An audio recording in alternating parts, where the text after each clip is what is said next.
अस्सलाम वालेकुम, मैं शबीना खान। आज मैं बात करने वाली हूँ जनसंख्या नियंत्रण बिल पर। और आप सोच रहे होंगे कि मैं हंस क्यों रही हूँ।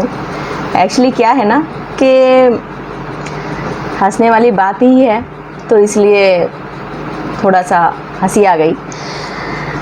जनसंख्या नियंत्रण बिल जो लागू कर रहा है उसकी खुद की क्या कंडीशन है वो मैं आपको बताती हूँ। जनसंख्या नियंत्रण बिल उत्तर प्रदेश में लागू किया जा रहा है। उत्तर प्रदेश में ड्राफ्ट किया गया है। योगी आदित्यनाथ जी को बहुत प्रॉब्लम है कि जनसंख्या इतनी ज़्यादा हमारे देश में बढ़ती जा रही है, ख़ासकर मुसलमानों की जनसंख्या। तो मुसलमानों से तो दिक्कत है ही है, तो जनसंख्या के लिए मुसलमानों को दोषी करार दिया जाता है। तो अब जनसंख्या नियंत्रण बिल लागू किया जा रहा है। और मैं आपको बता दूं, जो जनसंख्या नियंत्रण बिल लागू कर रहा है वो खुद 7 भाई बहन है। बताती हूँ, चलो। योगी आदित्यनाथ जी, आपको मिलाकर सारे भाई बहन 7 हैं, 7 नंबर 7 हैं पूरे। हाँ जी, जो उत्तर प्रदेश के मुख्यमंत्री हैं वो दूसरे नंबर पर आते हैं। वो खुद मिलाकर भाई बहन 7 हैं। अगर ये जनसंख्या नियंत्रण बिल 50 साल पहले लागू कर दिया जाता ना, तो ये जितने मनहूस चेहरे बैठे हुए हैं, सत्ताधारी बने हुए हैं जितने, वो हमें आज देखने को नसीब नहीं होते। और अच्छा है, कम से कम उन नेताओं के चेहरे तो नहीं देखते हम। कम से कम अगर ये बहुत पहले 50 साल पहले भी लागू कर दिया जाता जनसंख्या नियंत्रण बिल। खुद की कंडीशन ऐसी है, 7 भाई बहन पले बड़े हुए हैं और अब लगा रहे जनसंख्या नियंत्रण बिल बना रहे, ड्राफ्ट बना रहे कि 2 बच्चों से अधिक नहीं होना चाहिए। मैं अभी देखिए ना, मैं बोलूँगी तो फिर कहते हैं बोलती है। मैं सच्चाई बोलती हूँ, हकीकत बोलती हूँ, फिर चाहे वो प्रधानमंत्री क्यों ना हो। अब प्रधानमंत्री मोदी जी को ही ले लीजिए। अब मैं देखिए बुरे दिल से नहीं बोल रही हूँ, मैं सच्चाई बोल रही हूँ। मैं निशाना भी नहीं, किसी के ऊपर निशाना भी नहीं साध रही हूँ, मैं नाम लेके बोल रही हूँ। प्रधानमंत्री नरेंद्र मोदी जी के 6 भाई बहन हैं, 6 भाई बहन हैं। मोदी जी के भाई बहनों का नाम बताती हूँ। सोमा मोदी, अमृत मोदी, प्रहलाद मोदी, पंकज मोदी, सिस्टर हैं एक वसंती बेन, और खुद नरेंद्र मोदी। तो ये 6 भाई बहन हैं। हमारे देश का प्रधानमंत्री नरेंद्र मोदी जी को मिला के 6 भाई बहन हैं। उत्तर प्रदेश के मुख्यमंत्री योगी आदित्यनाथ जी 7 भाई बहन हैं। तो ये जनसंख्या नियंत्रण कानून किसके लिए लगा रहे हैं? ये आज की जनता के लिए लगा रहे हैं कि 2 बच्चों से अधिक नहीं होना चाहिए, वरना वो चुनाव के लिए आवेदन नहीं भर सकते, आवेदन में अप्लाई नहीं कर सकते, सरकारी नौकरी नहीं मिल सकती उन्हें, सभी सुविधाओं से उनको वंचित रखा जाएगा। वैसे भी मुसलमानों को नौकरियां तो मिलती नहीं है, सरकारी नौकरियां तो वैसे भी मुसलमानों को नहीं मिलती हैं। और फिर अगर कोई इक्का दुक्का मिल भी जाए तो वो बहुत चुनी हुई सी मिलती हैं, बहुत ज़्यादा, तो मुसलमानों को कोई फ़र्क नहीं पड़ेगा। आप चाहे जनसंख्या नियंत्रण बिल बनाइए, चाहे 1 बच्चे हों या ये बिल बनाइए, चाहे बच्चे ना हो या ये बिल बनाइए, मुसलमानों को कोई फ़र्क नहीं पड़ने वाला। फ़र्क इसलिए नहीं पड़ेगा कि आपका तो प्रशासन में मुसलमानों की हिस्सेदारी है ही कहाँ, और हिस्सेदारी आप लेने नहीं देते हो। पहली बात तो बड़े बड़े पढ़े हुए मुसलमानों को तो नौकरी में आवेदन भरा जाएगा तो उसमें चुन चुन के निकाल दिया जाता है, पहली बात तो। दूसरी बात ये, हिस्सेदारी नहीं मिलती। तीसरी बात ये कि भाई आपके भाई बहन खुद 6 भाई बहन हो, खुद 7 भाई बहन हो, और जनसंख्या नियंत्रण कानून अगर 50 साल पहले लागू किया गया होता ना, तो आज यहाँ पे प्रधानमंत्री और मुख्यमंत्री नहीं बैठे होते और हम उनका चेहरा नहीं देख रहे होते। बदकिस्मती से हमें ये देखना पड़ रहा है, और ये हमारी बदकिस्मती है कि हम ऐसे लोगों को मंत्री मान रखे हैं। बुरा मानने वाली बात नहीं है प्लीज़, जो सच्चाई है। मैं तो अपने आप सच्चाई बोलती हूँ, बुरी अपने आप लग जाती है। खैर, आगे बात करती हूँ। जब भी कोई मुद्दा होता है, मुद्दा दबाने के लिए, जैसे कि मान लीजिए कि महंगाई, पेट्रोल, दूध के बढ़े दाम, बच्चों की जेब पे टाका पड़ गया यहाँ पे। तो बच्चों के लिए जो माएँ दूध पिलाती हैं बच्चों को, जो एग्ज़ाम हो रहे हैं, बच्चों को पढ़ लिख रहे हैं, उनकी जेब पे डाका पड़ गया। यानी कि पेट्रोल से तो ऑलरेडी बाप की जेब खाली हो ही रही थी, कौन सी इतनी कमी आ गई थी जो ऑलरेडी अब बच्चों का दूध महंगा कर दिया है। ठीक है, बच्चों का दूध महंगा कर दिया, पेट्रोल के दाम आसमान छू रहे हैं, डीजल के दाम आसमान छू रहे हैं, महंगाई इतनी ज़्यादा बढ़ गई है, और जनसंख्या नियंत्रण कानून बनाया जा रहा है। जनसंख्या, हॉस्पिटल एक भी नहीं बनाएंगे।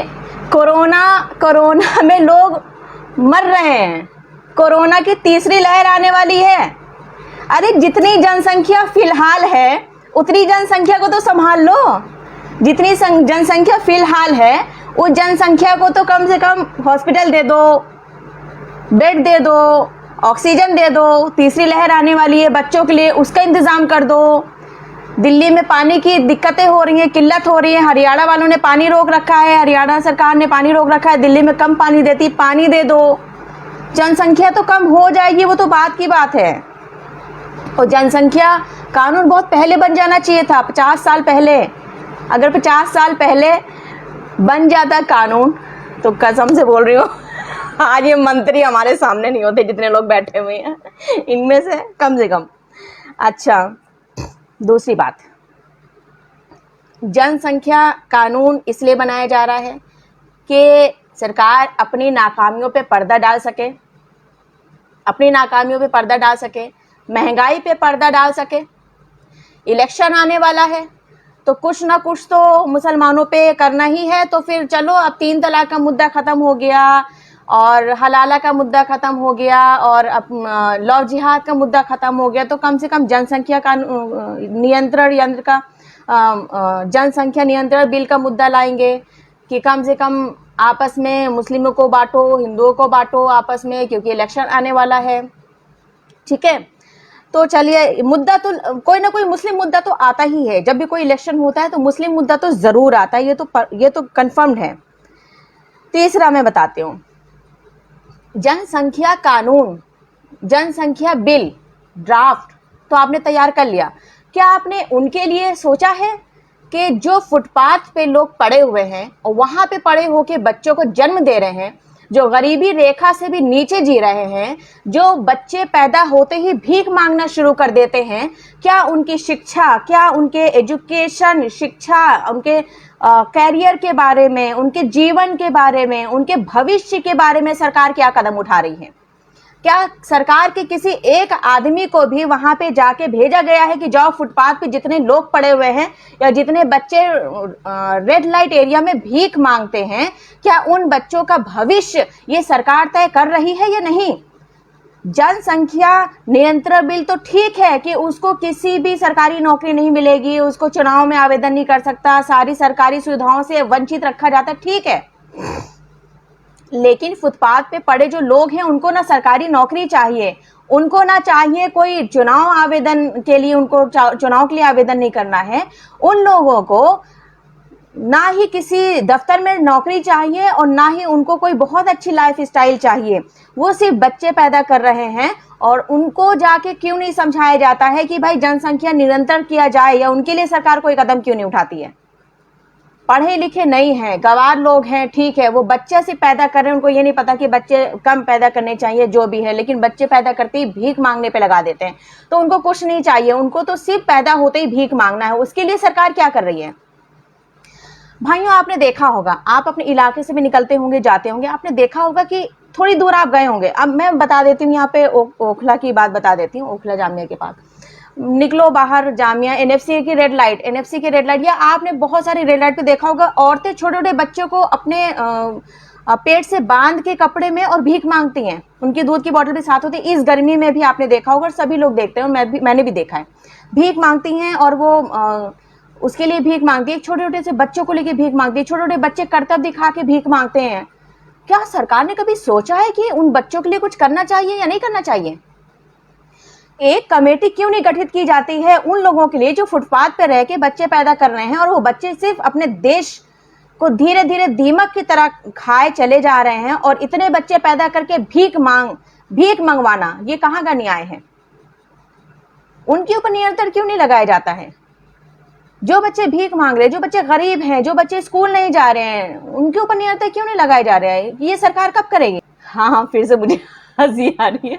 साथ साथ भाई बहन होके जनसंख्या नियंत्रण बिल बना रहे हैं, तो हंसने वाली बात तो है ही ना। जनसंख्या नियंत्रण बिल बना रहे हो खुद के, जिससे 7 भाई बहन है, मुख्यमंत्री जी और प्रधानमंत्री जी 6 भाई बहन, मुख्यमंत्री जी 7 भाई बहन, और बना रहे जनसंख्या नियंत्रण बिल। 50 साल पहले लागू हो जाना चाहिए था ना, तो सही था। आज इतना नहीं बोलना पड़ता मुझे आपके लिए। अल्लाह हाफिज।